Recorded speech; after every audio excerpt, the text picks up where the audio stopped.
आगाज ही जिक्र आमदे रसूल की महफिल से किया। सुभान अल्लाह, ये अल्लाह की सुन्नत है।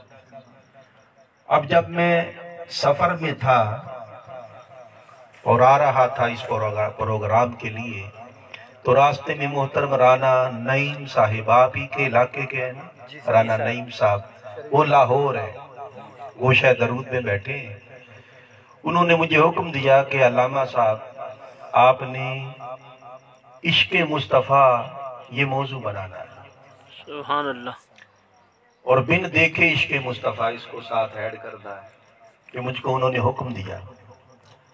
अब उस हुक्म की ताबील मैं करूँगा इंशाअल्लाह, और दरमियान में ये बात भी ऐड करूँगा, मगर माहौल देखकर मैंने चाहा कि इस मौजू पर बात करूँ और ये चीज़ भी साथ में ऐड कर लूँगा इंशाअल्लाह। देखिए ना, आप बैठे हैं, इतनी देर से बैठे हैं, आपको पता होना चाहिए कि ये वो अमल है जो अल्लाह ने खुद इसकी इब्तिदा फरमाई थी।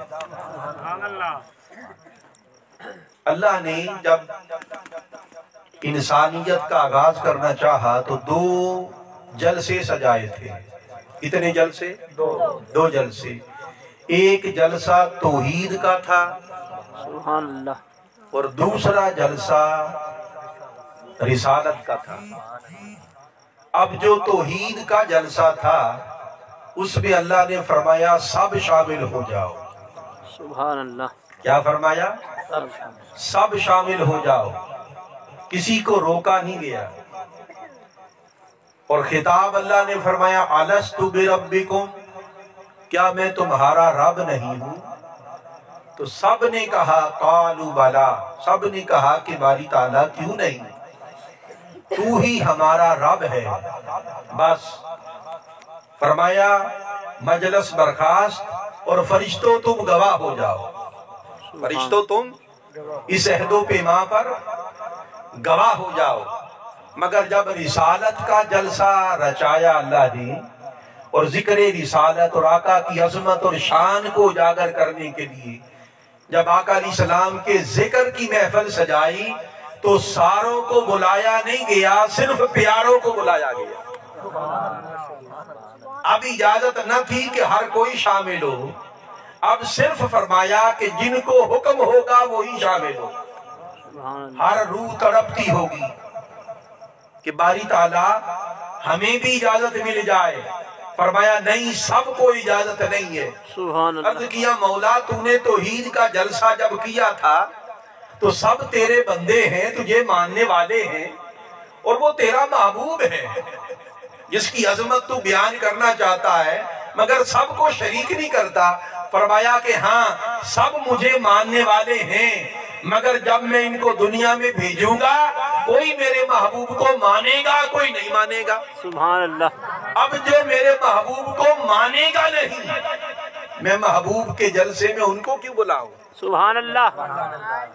बारी ताला अगर मानने वालों को बुलाया है तो मानने वाले तो सारे कलमा को, सारे मुसलमान, ये सब तुझे मानने वाले हैं, ये सारे तुझको तेरे महबूब को मानने वाले। कलमा जो पढ़ेंगे तुझे देखा नहीं होगा, तुझे मानेंगे बिन देखे,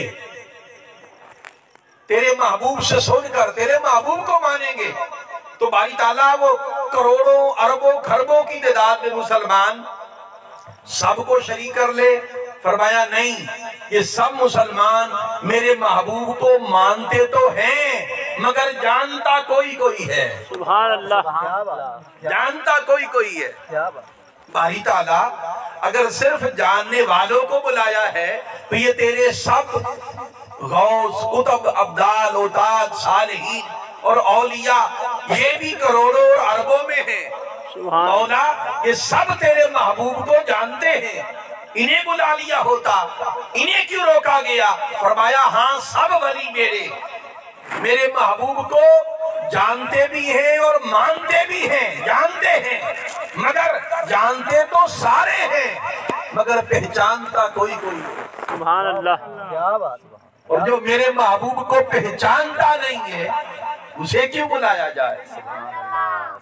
फरमाया मैंने तो सिर्फ उन्हीं रूहों को बुलाया है उन खुशकिस्मत रूहों को कि जिनको सबसे ज्यादा मेरे महबूब मोहम्मद की मारिफत हासिल है। सुभान अल्लाह।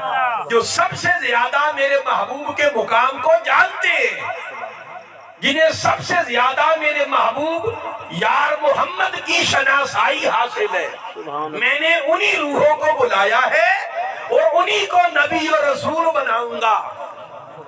तो पता ये चला नबी और रसूल इस बेस पर बने कि जिन रूहों को सबसे ज्यादा हजूर के मुकाम की मारिफत हासिल थी, उन्हें अल्लाह ने नबी और रसूल बनाया और उन्हें जमा फरमाया जमा हो जाओ।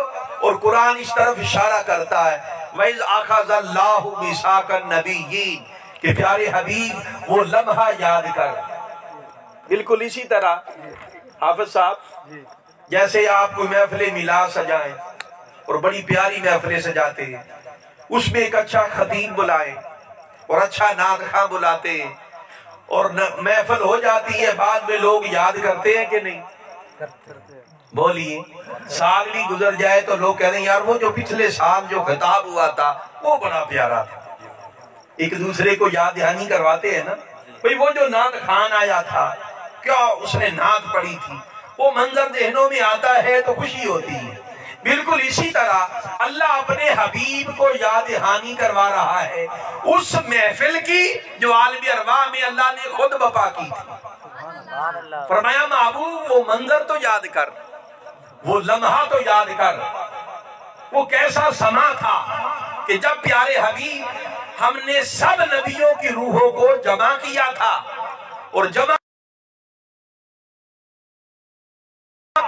और एक वादा लिया था, हलफ लिया था, वो मजलिस सजाई थी, उसका खतीब मैं खुद था, सामेईन नबी थे और महबूब सदर तू था। उस महफिल का सदर तू था और उस महफिल का जो मौजूए खिताब था, खिताब का मौजू वो जिक्रे आमदे रसूल था। महबूब वो मंजर याद कीजिए कि जब अल्लाह ने वो महफिल सजाई और नबियों को जमा करके उनसे वादा लिया और फरमाया लमा आतैतुकुम मिन किताबिन व हिकमा, कि मैं तुमको नबूवत दे के दुनिया में भेजूंगा, किताब और हिकमत दे के दुनिया में भेजूंगा, मगर मेरा एक तुमसे एक शर्त है कि मुझसे एक वादा करो, जो जो वादा करेगा उसको नबूवत अता करूंगा। बारी ताला इतने एहतिमाम के साथ तू हमसे वादा ले रहा है, तौहीद पर भी हलफ लिया था, अपनी तौहीद पर भी हलफ लिया था। बारी ताला तो उस वक्त तो ये बात ऐसा एहतिमाम नहीं था, अब बड़ा एहतिमाम है। मौला वो क्या वादा है जो तू हमसे लेना चाहता है? फरमाया लमा आतैतुकुम मिन किताबिन व हिकमा, मुझसे वादा करो कि जब मैं तुम्हें नबी बना के दुनिया में भेज दूं, किताब और हिकमत दे के भेज दूं, तुम अपने अपने जमानों में नबी और रसूल बन के तशरीफ ला चुको और जब तुम सब के बाद कोई और नबी बनकर आने वाला न रहे, तुम सब आ चुको, तो सुम्मा जाअकुम रसूल, तुम सब के बाद मेरा प्यारा रसूल मोहम्मद मुस्तफा तशरीफ लाएगा, उनकी आमद होगी। ये जो बात नारा लगाते ना बाज़ अहबाब महफिल में, आमदे मुस्तफा लगाते ना, मरहबा मरहबा, मुस्तफा की आमद, मदनी की आमद कहते हैं ना। ये जो नारा बाज़ लोगों को इतराज होता है कि भाई ये क्यों लगाते हो, ये कहां से साबित है? भाई ये नारा आलमी अरवा में सबसे पहले खुद रब ताला ने लगाया। वो किस तरह? फरमाया सुम्मा जाअकुम रसूल, जब तुम नबी बन के आ चुकोगे तो तुम सब के बाद फिर क्या होगा? जाअकुम रसूल, तुम्हारे पास रसूल की आमद होगी। सुभान अल्लाह। तुम्हारे पास रसूल की आमद होगी, यानी अल्लाह ने फरमाया आमदे रसूल और नबियों ने जवाब दिया सर झुका के मरहबा। सुभान अल्लाह। हमने मान लिया, वादा कर लिया। फरमाया वादा ये करो लतुमिनुन्न बिही, कि जिस दौर में भी तुम जाओ, मेरा महबूब जिस वक्त आ जाए जरूर बिल जरूर उन पर ईमान लाना, उनकी मुताबियत में रहना, बोला तल सरुन्ना, और उनके मिशन की जाके फिर तुम मदद करना। ये दो ड्यूटियां निभाना, इसका वादा अभी कर लो। मेरे मुस्तफा की मुताबियत और गुलामी में रहना, और मेरे मुस्तफा का जो मिशन है, आका का मिशन है तौहीद, आका का मिशन है लोगों को मौला से मिलाना, ये आका का दीन है। हर नबी को आका के मिशन की नुसरत के लिए भेजा गया, और आका इस्लाम की अज़मत के डंके बजाने के लिए भेजा गया। सुभान अल्लाह। अब जब उन्होंने वादा कर लिया कि बारी ताला हम वादा करते कि हम मुताबियत में भी रहेंगे, जब वो नबी आ जाएगा बस हम कहेंगे कि उन्हीं को मान लो, अपनी अपनी उम्मतों को कहेंगे और उनके मिशन की मदद करेंगे, वादा कर लिया। अब देखें ना, जरा मुआसना करें, जब तौहीद का वादा कर लिया था अल्लाह ने फरमाया जाओ फरिश्तों गवाह हो जाओ। अब यहाँ पर ये नहीं फरमाया वादा कर लिया अब जाओ, फरमाया नहीं अभी रुको, अभी रुको, क्योंकि अब वादा तौहीद पर नहीं, अब वादा उस महबूब की अजमत पर हो रहा है जिस महबूब ने मेरा आकर बताना है। सुभान अल्लाह। जिसने मेरी खबर देनी है उस महबूब की बात हो रही है। फरमाया भी रुको, वादा कर लिया भी कर लिया। फिर फरमाया काला करार तुम, क्या तुम वाकई वादा करते? सुभान अल्लाह। फिर सोच लो, फरमाया जितने कितनी अहम बात है। अल्लाह कह रहा है फिर सोच लो, इकरार करते हो? जी बारी ताला इकरार करते हैं। फिर अल्लाह ने फरमाया वाखज़तुम अला ज़ालिकुम मिस्री, इसको आम जिम्मेदारी न समझना, ये बड़ा भारी जिम्मा है, इसको अपने कंधों पर उठाते हो।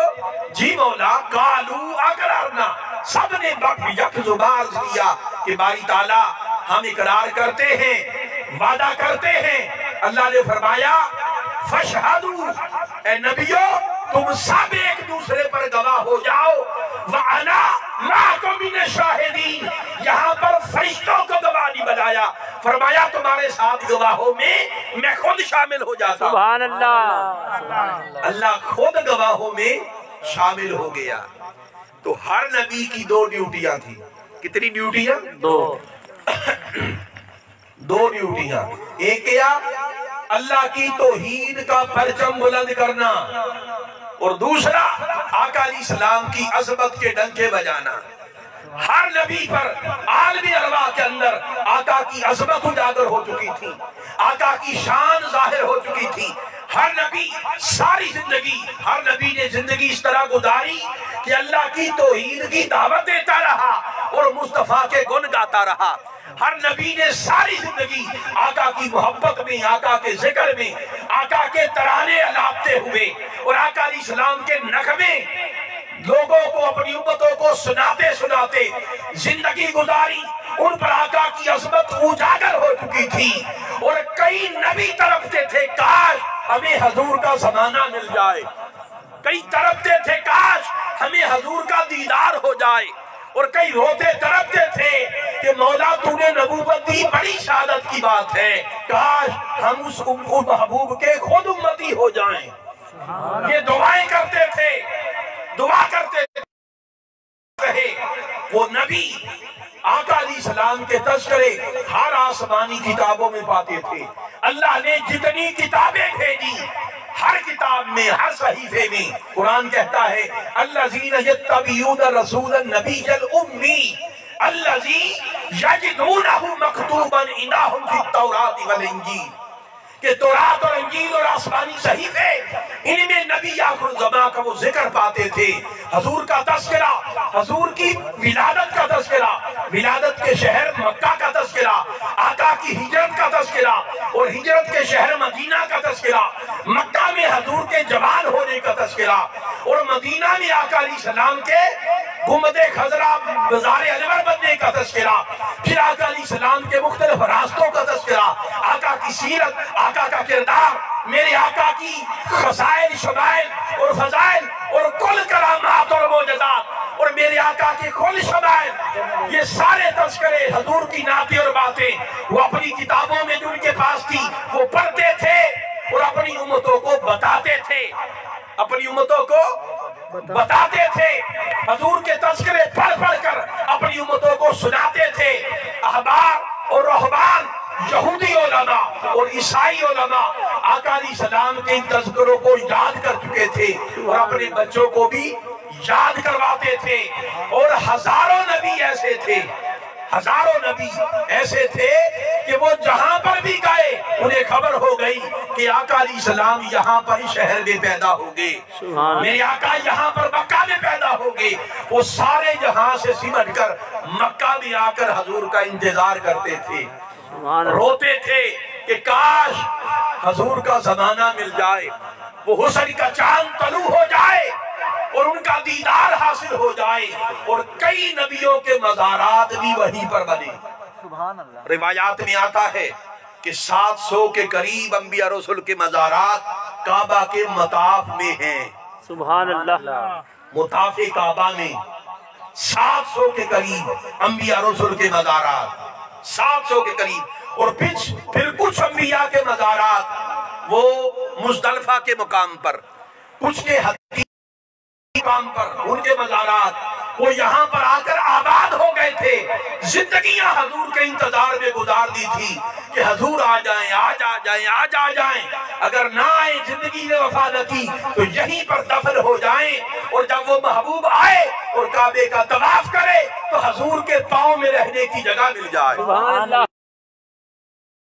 शर्फ मिल जाए। कोई 70 रिवायात में आके 70 अंबिया के मज़ारात मीना के मुकाम पर थे। बस ये सुना था कि हजूर यहाँ पर पैदा होंगे, किसी को ख्याल गुजरा शायद यहाँ पर पैदा हो तो वहां पर उनका मदफन हुआ, किसी ने सोचा यहाँ पर पैदा होंगे तो वहां पर उनका मदफन हुआ, किसी ने कहा कि वहां पर उनका मजार बना। वो सब पढ़ चुके थे कि ये अराफात का रास्ता है, ये मुज़दलिफा का रास्ता है, ये मीना है, ये हतीमे काबा है, ये मुताफ है, कहीं पर भी हजूर पैदा हो सकते हैं। बस वो इंतजार कर रहे थे कि काश हजूर का दीदार हो जाए। और जब शबे मिराज आई, क्या आप मेरी बात समझ रहे हैं? सुभान अल्लाह। ये पीछे तक लोग जाग रहे हैं, मेरी इस बच्ची की तरह सो तो नहीं रहे? सुभान तो सब जाग रहे हैं। सुभान अल्लाह। जरा हाथ खड़ा करें जो सो रहे हैं। माशाअल्लाह, अब सब देख लें, ये सब कह रहे हैं हम सो रहे हैं। कोई सोने वाले कहते नहीं कि हम सो रहे हैं। इसका मतलब ये है कि आप बेदार हैं, आप जाग रहे हैं। अब सुनिए कि मैंने अर्ज किया कि ये शबे मेराज, जब आका अलैहिस्सलाम को मिराज पर बुलवाया गया, अल्लाह ने अपनी मुलाकात के लिए बुलवाया, तो जिब्राइल अलैहिस्सलाम से फरमाया कि जिब्राइल मेरे महबूब को सीधा, आप सब तवज्जो करें, आपने पहली बार सुना, सुभान अल्लाह, शायद आपने पहली बार सुना। अल्लाह ने फरमाया महबूब, मेरे महबूब को जिब्राइल सीधा मेरी तरफ लेके मत आ, बल्कि मस्जिद अक्सा की तरफ ले जा, उधर ले जा, बराहे रास्त मेरी तरफ ना ला, उधर ले जा। मैंने उन नबियों को वहां पर जमा होने का हुक्म दे दिया है जो सारी जिंदगी मेरे महबूब की मोहब्बत में तड़पते रहे, जो मेरे महबूब के नगमे अलापते थे, जिनकी सारी जिंदगी मेरे महबूब की अज़मत और शान के नगमे अलापते गुजरी। कोई दीदार की आरज़ू करता था, कोई मुलाकात की आरज़ू करता था, कोई उम्मती होने की आरज़ू करता था। आज उनकी उन आरज़ुओं को पूरा करने का वक्त आ चुका है। मैंने नबियों को मस्जिद अक्सा में जमा कर दिया है और हुक्म दे दिया, इंतजार करो, वो महबूब आ रहा है जिसके लिए तड़पते थे। मेरे महबूब को इधर ले जाओ। मस्जिद नबी के अंदर कुल कायनाते नबूवत जमा है। हजरत आदम अलैहिस्सलाम से लेकर ईसा अलैहिस्सलाम तक सब अंबिया रसूल वहां पर जमा है और हजूर का इंतजार कर रहे हैं। हजूर की सवारी आई, जिब्राइल ने अर्ज किया, आका ये वो नबी है जो सारी जिंदगी आपकी अजमत के गीत गाते रहे हैं। आइए और इमामत के मसल्ले पर खड़े हो जाएं और इन सब को अपना मुक्तदी कर लें, ताकि जो उम्मती होने की ख्वाहिश रखते थे उनकी ये ख्वाहिश पूरी हो जाए, जो दीदार की ख्वाहिश रखते थे वो ख्वाहिश पूरी हो जाए, और जो मुलाकात की ख्वाहिश रखते थे उनकी वो ख्वाहिश पूरी हो जाए। ये मंजर जमीन पर आसमान के फरिश्ते तक रहे थे, वो तड़प गए, वो बचल गए और काबा का तवाफ करते थे। तफसीरे दुर्रे मंसूर में आता और रोते थे और गड़गड़ाते थे और नीचे इस मंजर को तकते जाते थे, अल्लाह के हुजूर रोते जाते थे। अर्ज करते बारी ताला जमीन पर नबियों को मस्जिद अक्सा में जमा करके अपने महबूब का दीदार करवा दिया। मौला हम भी तो तेरे महबूब से मोहब्बत करने वाले हैं, हमारे अंदर भी हम जब से पैदा हुए तेरे नाम के साथ तेरे मुस्तफा का नाम देखा है। हमने हर वक्त तेरे जिक्र के साथ तेरे महबूब मोहम्मद का जिक्र पाया है, तब से तेरे महबूब से मोहब्बत करते हैं। मौला हम भी अहले मोहब्बत हैं, हमें भी दीदार का शर्फ दे दे, उस पैकरे नूर की झलक हमें भी अता कर दे। अल्लाह ने फरमाया फरिश्तों नबियों को मस्जिद अक्सा में जमा किया है, तुम सिदरातुल मुंतहा पर जमा हो जाओ, तुम उधर मिल जाओ, जमा हो जाओ। मैं अपने महबूब को किसी और रास्ते से नहीं, इसी रास्ते से बुलाऊंगा, इसी रास्ते से बुलाऊंगा और जिब्रील से कहूंगा कि मेरे लामका की तरफ कोई रास्ता नहीं है कि इस रास्ते से आएंगे, वहां पर तो रास्ते को भी रास्ता नहीं है। नहीं, मेरे महबूब को सिदरातुल मुंतहा के रास्ते ले आ कि वहां पर फरिश्ते जमा हैं मेरे महबूब के दीदार के लिए, कि फरिश्तों जमा हो जाओ, मेरा महबूब इसी रूट से आएगा और जब यहाँ पर पहुंचेगा तुम्हारे करीब, सवारी बदली के बहाने रोक लिया जाएगा। जितनी देर सवारी बदले जाएगी और रोका जाएगा, फिर जिब्रील से मुकालमा शुरू होगा और एक थोड़ी देर तक रुकेगा, तुम दीदार कर लेना। तो ख्वाहिश नबियों की भी पूरी हो गई और ख्वाहिश फरिश्तों की भी पूरी हो गई। और याद रहे मेरे आका जब पैदा होने वाले थे तो दिन तड़पता था कि मौला तेरा महबूब मुझ में आए, और रात तड़पती थी कि मौला तेरा महबूब मुझ में आए। अल्लाह ने फरमाया कि अगर दिन में महबूब को भेजूं तो रात तड़पेगी और रात में महबूब को भेजूं तो दिन तड़पेगा। अल्लाह ने मिलाद के मुस्तफा के लिए और आमदे ज़हूरे मुस्तफा के लिए वो वक्त रखा जब रात जा रही थी और दिन आ रहा था, दिन का थोड़ा उजाला भी था और रात का थोड़ा असर भी था। वो लम्हा रखा ताकि शर्फ रात को भी मिल जाए और शर्फ दिन को भी मिल जाए। तो इस तरह अल्लाह ने आका की रहमत से किसी को भी महरूम न किया। अल्लाह अकबर, या रसूल अल्लाह, या रसूल सरकार की आमद, मरहबा, लाने तारीख मिनाजुल कुरान जिंदाबाद। और फिर जब आका अलैहिस्सलाम का विसाल हो गया और गुंबद खजरा जमीन पर ही है ना, जमीन पर बन गया, अब फरिश्तों से बर्दाश्त होता था कि इंसानों को तो हर वक्त इजाजत हो, इजाजत मिल गई कि जो चाहे जब चाहे इस्तात के मुताबिक वो आए और मेरे महबूब के दर की जियारत कर ले, रोजे की जियारत कर ले। और आका ने फरमाया जिसने मेरे रोजे और कब्र की जियारत की वो ये ना समझे कि रोजे या कब्र की जियारत की, उसने मेरी जियारत की, सुभान अल्लाह, उसने मेरी जियारत की। तो फरिश्ते फिर तड़प गए कि बारी ताला इंसानों को तो इजाजत है जितनी बार चाहे जाएं, हमें सिर्फ एक बार दीदार का मौका दिया, मौला हम क्या करें। अल्लाह ने फरमाया फरिश्तों तुम्हारी दुआ को फिर कबूल करता।